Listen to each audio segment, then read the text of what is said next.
Hey everybody, welcome back to Contest Prep University. Joe Klemczewski and Adam Atkinson. Some big news today. A new division for the NPC and IFBB in the very near future, the Fit Model division. Adam, you and I talk about these kinds of changes from time to time, and I think I approach them with an equal part of cynicism as well as hopeful expectation. And I can't say this is much different. I'm happy about this one, but we've seen it three, four, five times before, and that's where maybe my pessimism lies. But I think there are some unique ways that the officials are trying to prevent some of the things that have happened in previous divisions, like figure, like bikini, now wellness, from kind of repeating themselves. So I'm going to let you take over just to explain a little bit about what was announced, and then we'll go through what this means for competitors and maybe even a new group of people who've never been in physique sport. Yeah. So now they're introducing the fit model category, which is going to be basically like bikini was back in 2015. It's kind of the standard. So you're going to see a little less harshness to the physique. I'll dare say a little bit more naturally, potentially obtainable, which is going to be awesome. We already have the natural category now, so I expect this division to blow up in the natural world, but also even in the enhanced realm, even though I kind of think this is one of those divisions when I look back to my athletes in 2015 and one of my athletes who got third at the Arnold, she wasn't on any PEDs, and actually none of my athletes were. And this is really going to open. A lot of people are going to want to compete now because it is really hard to convince people to compete and say, oh, by the way, you're going to have to take a 3-year off season before you even think about being competitive on stage. And most people don't want to just compete. So this kind of makes the division a little bit more inclusive. To my understanding, the suits shall not be blinged, so there comes a lesser price point in entering this division, and there are no crossovers into another category. So you'll still be able to do true novice, novice, masters, open. However, if you want to do bikini as well, you have to kind of choose your destiny in terms of what you want to do. Are you a bikini competitor or are you a fit model? No jewelry. So it kind of makes the price point a little bit more entry level. And, I just looked up the Arnold numbers from 2015 and they had 139 competitors just in the bikini category alone. And, there's shows that aren't even bringing that these days. And I just really look for this to be an entryway for people to get into the sport, try it, see if they like it, and let's make our world healthier again. So those are all the exact reasons why I'm in total alignment with you in my hopefulness. But again, these are all the same things we've heard with figure, even ancillary divisions like fit body, fitness, and of course bikini and wellness. And what always happens is a competitor comes in just a little bit leaner, and oh man, that just you can't deny that. That looks a little bit better. Oh, look at those glutes, a little bit bigger. Oh man, those shoulders, they really enhance her physique a little bit. And within 3, 4, 5 seasons, you have just another sub almost bodybuilding type division that is aggressively difficult to attain, especially without PEDs.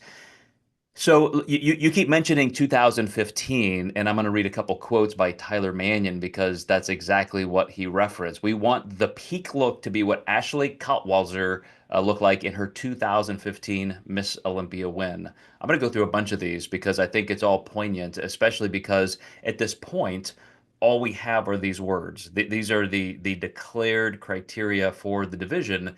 We haven't seen any proof of this yet. The purpose of this division is to create the most entry level on our women's side of the sport. Again, heard that before, and it's all been great.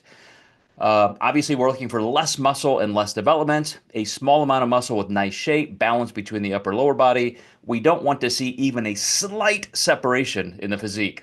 We don't want to see roundness and capped delts. We don't want to see etched midsections. From the back, we're looking for full glutes with no visible tie-ins. Firm glutes with some development, but not what we're seeing with the top level bikini pros. Hamstrings should not be visible at all. And I'm emphasizing some of these things because I'm mimicking and articulating exactly what Tyler Mania said in his announcement. So those are pretty aggressively specific criteria. We want no hamstring visibility at all, no lines in the hamstrings. Now, when you go back and look at that 2015 Ashley win, she already had more than what he's describing. Her hamstrings were kind of visible. There was, there wasn't shreddedness between her glutes and hamstrings, but it wasn't like she was a slacker. So that's where my potential disillusionment comes from as we see the natural evolution from one class to one show to 1 year to the next. It's just difficult to rein that in because here's the problem. Somebody who comes in just a little bit too lean, somebody who comes in with just a little bit too muscle, do you send them to the back of the pack? You miss the criteria, you get last, or do you get second? Do you get third? Well, now what about the person that she narrowly just beat who followed the criteria, but she just had a little bit, quote, too good of a physique? So I'm interested to see if you share a little bit of my doubt, but I hope I'm not a prophet here. I hope that does not come true. I think that it's natural when you see cars go fast, you kind of want to see them go faster down the road. I think that we could see this evolve over time, obviously, but I think it takes time and it takes crafting, and it's going to take time to see who really fits this category. I literally just had a discussion with a client who we've been bringing up her delts for years. And she said, "What do you think of this division for me?" I said, "Well, you kind of have capped delts now. However, if we don't have tie-ins, your delts don't look as prominent. So maybe if we're softer, you might fit this category well." And to me, I already love it because we weren't going to prep until 2026. We were going to take a growing phase. And I've always been a health coach above all else. I know I'm known as a bodybuilding coach and I've got a lot of accolades in the industry, but I've always been health over anything else. And for this client, it's going to be fine for her to diet down to this level that we think we're going to need, compete, enjoy being in season, and participate and not have to take all of 2025 off. So this is pretty darn cool. And I can already see the resurgence of, back when we were Team K and Dr. Joe and Adam Atkinson had joined forces. And I mean, we were, killing it with the drug-free pro cards and the other pro cards as well. But there was just so much more participation back then. And I know personally, as a coach who coaches coaches and a coach who's pretty aware of what other coaches are going through in the industry, I know a lot of my friends are struggling with the numbers of their business because bikini used to feed a lot of their business, and it's hard to, one, get people to do that nowadays. And I'm just excited because now my friends will have, you know, more foundational businesses and we get more people into health. And it doesn't have to be, you know, about like it is about the best physique at the end of the day, but I think this really needs to be about participation and encouragement. And we're seeing a lot of backlash with some people who are a little bit angry about it. But at the same time, we're not really worried about those people. Well, you said enough there to fill probably three or four more podcasts, but I want to start with what you said initially because that's exactly where my head went. You already have clients that you think can overperform. You are so good for this category. It's a challenge in bikini or figure. You're a little bit too muscular. So let's just kind of dial it down a little bit. You can almost be over accomplished for this, and just by the way we pose, by the way we prep, you can already be the overachiever in this group. So you and I already are looking for ways to win for our clients, which pushes the envelope forward from the criteria. And I have joked probably for several years that I was just waiting for somebody to come out with like the soccer mom division, where just, don't even train. We're trying to be so inclusive. We want everybody to come into the sport, which happened with bikini. And then to your point, numbers have fallen, fallen, fallen, fallen after bikini almost rescued the sport, like men's physique did prior to that. And then we just catabolize that division right back up into the overly muscular class. And I do not want to be somebody who says clients shouldn't try hard. Like getting lean is tough, getting more muscle is tough. And so let's just create these divisions where you don't have to work as hard. That's not it at all. And it's not their goal. It's for inclusivity.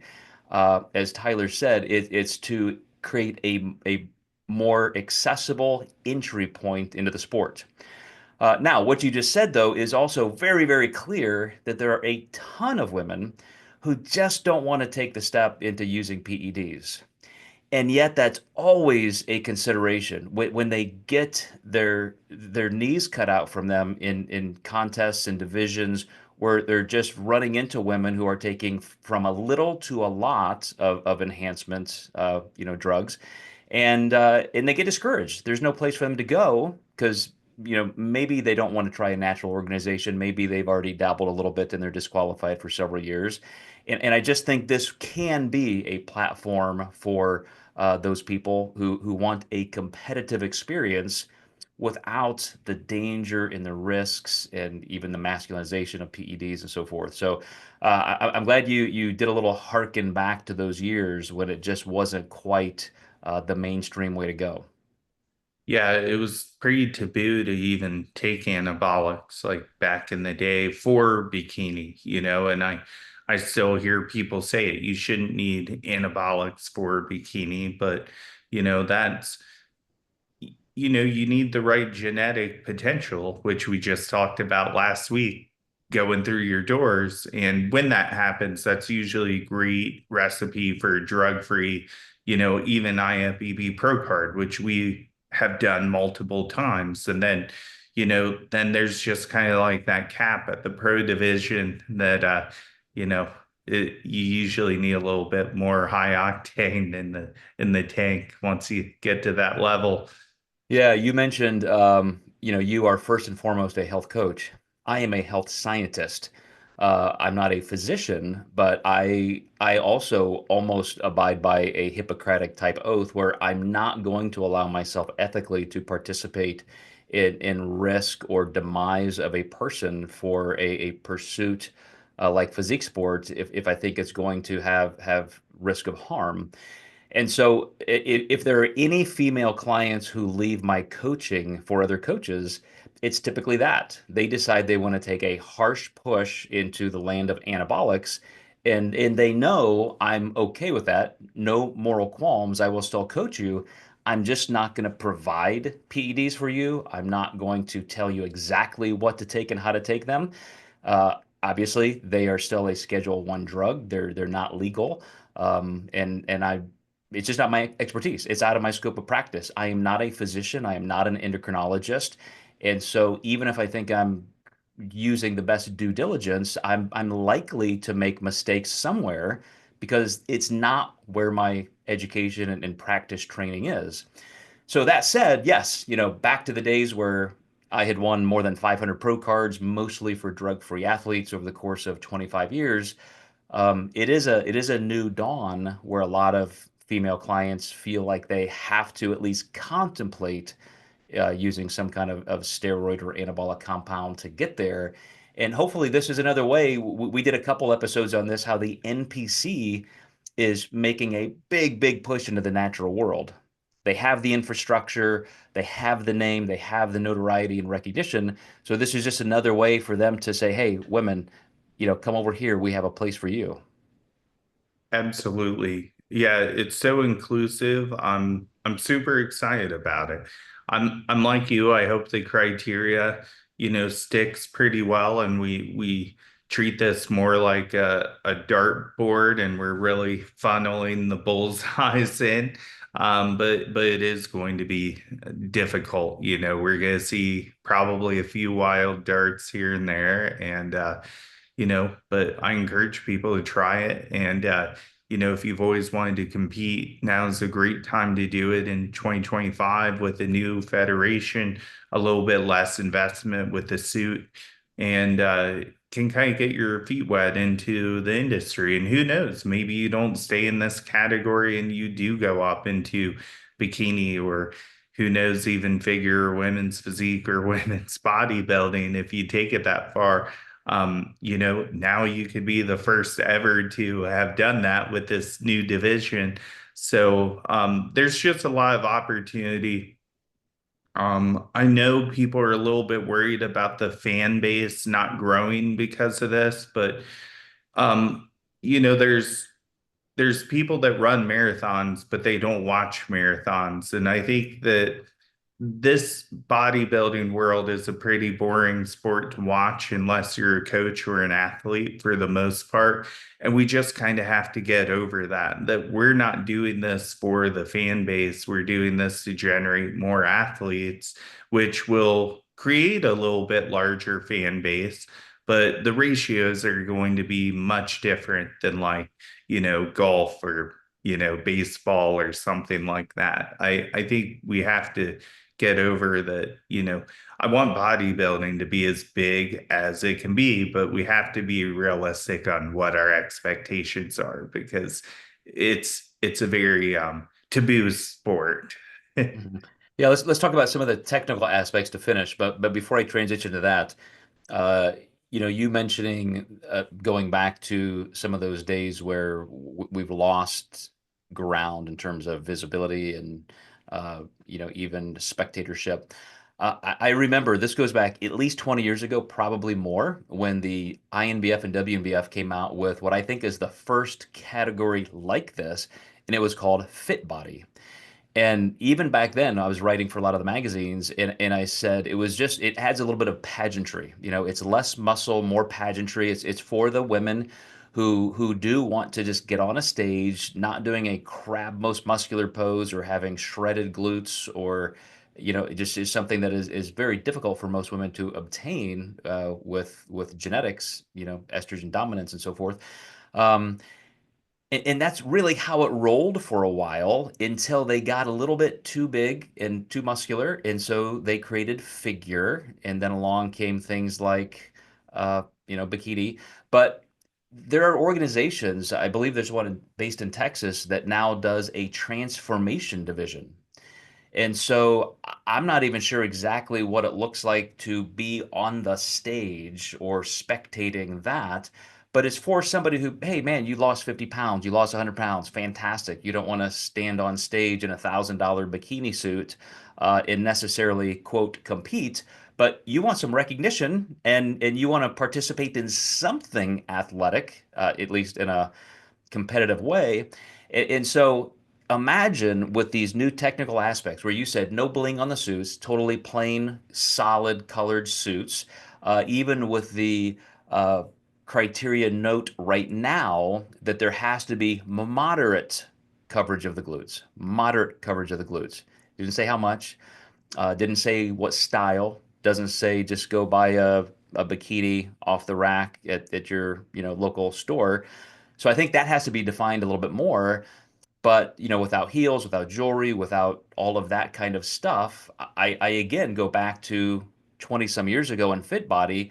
Women can get lean, they can have a little bit of muscle, they work out, they're fit, and yet they do want that modelish look. I believe that's in there for a reason. Fit model. it's that they do want a look. They want somebody who is showing some sort of aesthetic, beauty to this. But what do you think in terms of makeup, hair, things like that? Another place where women have to spend a lot of time and money on contest day. Do you think that's going to be uh, coming down a bit in kind of the intensity of the look? Think that that could increase a bit because now there's a pageantry aspect when you throw the word model in there. Okay. And I think your hair and makeup always has to be on point. You're on stage, you're performing. And I think that that will be a larger piece to the division. And I hope there's some room for artistry there. We see that there's with bikini, a lot of trends and the combination of suit color, hair color, length, curled or not, based on the physique. And I think some of that stuff will transition over to this division as well.